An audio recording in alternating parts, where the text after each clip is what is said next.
బందీగా నిర్వహిస్తామని ఆదిలాబాద్ జిల్లా కలెక్టర్ రాజేష్ షా, ఎస్పీ అఖిల్ మహాజన్ తెలిపారు.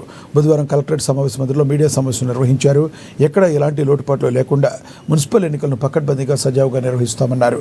ఎన్నికల నిర్వహణకు సంబంధించి ఆర్ఓలు, ఏఆర్ఓలు, ఇతర అధికారుల విధులకు సంబంధించి ఇప్పటికీ ఆదేశాలు జారీ చేసినట్లుగా తెలిపారు.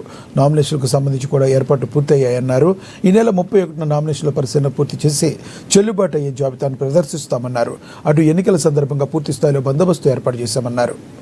29th and 30th ఈ 3 రోజులు నామినేషన్ ఫారమ్స్ 10:30 AM నుంచి 5 PM వరకు మళ్ళీ నామినేషన్స్ తీసుకోవడానికి ఆ రోజు ఎవరైతే ఉన్నారో వాళ్ళకే మళ్ళీ నామినేషన్స్ ఇవ్వాల్సిన ఉంటుంది. మేజర్గా ఎలక్షన్ సీలింగ్ ఎక్స్పెండిచర్ చాలా ఇంపార్టెంట్. 1 lakh.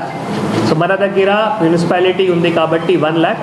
డిపాజిట్స్ వచ్చేసి 2500 మళ్ళీ మనం జనరల్ క్యాండిడేట్కి, మిగతా ఎవరైతే రిజర్వ్డ్ ఉంటారో కమ్యూనిటీ సందర్భంగా బీసీ కానీ, ఎస్టీ కానీ, ఎస్సీ కానీ అంటే 50%, 1250. సో నామినేషన్ సందర్భంగా మనం వెబ్ కాస్టింగ్ కూడా చేయడం జరుగుతుంది. నామినేషన్లో ఇది స్టేట్ ఎలక్షన్ కమిషన్లో 3 రూమ్స్ ఉన్నాయి. 3 రూమ్స్లో వెబ్ కాస్టింగ్ కూడా ఉన్నాయి. మనం కంట్రోల్ రూమ్ ద్వారా మానిటరింగ్ కూడా చేయడం జరుగుతుంది. దీంతోపాటు 63 లొకేషన్స్, 216 పోలింగ్ స్టేషన్స్, ఇది మన మున్సిపాలిటీలో. దీంతోపాటు మళ్ళీ ఫ్లయింగ్ స్క్వాడ్స్, 5 ఫ్లయింగ్ స్క్వాడ్స్, తర్వాత static surveillance teams, 5 static surveillance teams.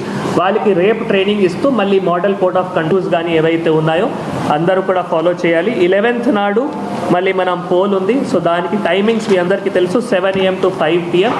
So 7 AM to 5 PMకి 11th నాడు పోల్ ఉంటుంది. తర్వాత 13th నాడు సో అది కౌంటింగ్ ఉంటుంది. 13th కూడా మార్నింగ్ 8 AM నుంచి కౌంటింగ్ స్టార్ట్ అయితే డిస్ట్రిబ్యూషన్ రిసెప్షన్ సెంటర్ కూడా TTDCA, SP office, local SHO office అన్ని దానిలో వాళ్ళు సర్టిఫికేట్ ఇస్తారు.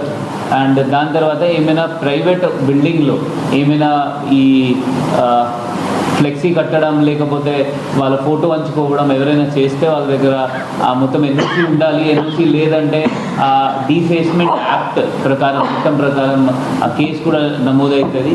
ఇది కాకుండా కూడా ఇప్పుడు ఓటర్స్కి మనం కాన్ఫిడెన్స్ ఇంక్రీజ్ చేయడానికి త్వరగా మనం ఫ్లాగ్ మార్చెస్ కూడా మన జిల్లాలో అట్లీస్ట్ మున్సిపాలిటీ ఏరియాలో తొందరగా స్టార్ట్ చేస్తాము. సో దట్ ఓటర్స్ కూడా అవేర్ ఉంటారు, వాళ్ళ కాన్ఫిడెన్స్ బిల్డింగ్ అవుతుంది, that free and fair voting ఉంటుంది. దానికోసం కూడా మనం ఫ్లాగ్ మార్చెస్ ఏర్పాటు చేస్తాం.